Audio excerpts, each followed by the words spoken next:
Time now for Consumer Confidential with KTLA5's David Lazarus. He is joining us live, and we're talking about the first big bank predicting the U.S. is headed for another recession, David. That's right, and it's in line with what Glenn was just talking about, the series of rate hikes from the Federal Reserve.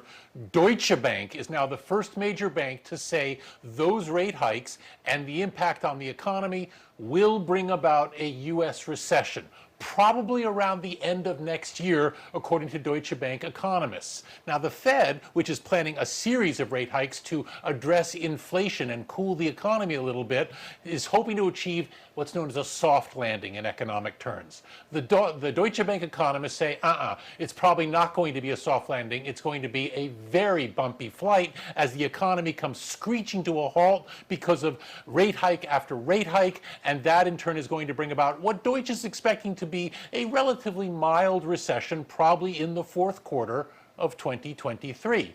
Will it happen? Well, that's a lot of time between here and there, and obviously there's a lot of moving parts, so who knows? But it's not something you want to ignore when a major bank like Deutsche Bank comes out with a prediction like that. For its part, Goldman Sachs is on record as saying that the chances of a recession resulting from all of this turbulence is about 35%. All right, from Netflix to Prime Video, Disney Plus, and all the others, a new report says the consumers are overwhelmed by all these streaming choices. It's crazy.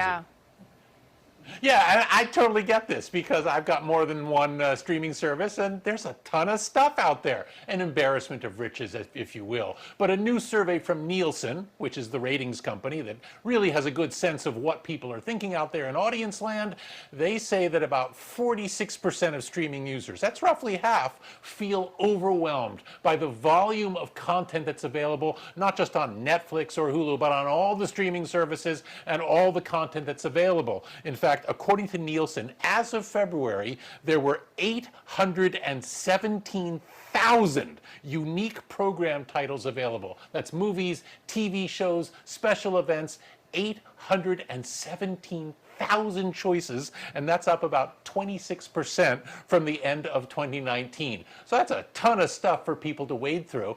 At the same time, however, even though many people are feeling overwhelmed, they're not backing off. According to Nielsen, most people who are streaming right now have no plans to cut any of their streaming services and, in fact, are intending to perhaps add more. The number of people who have 4 or more streaming services has more than doubled in the last 3 years, and that's probably not going to change anytime soon. So, yeah, it's overwhelming, but it's not the worst of all possible situations.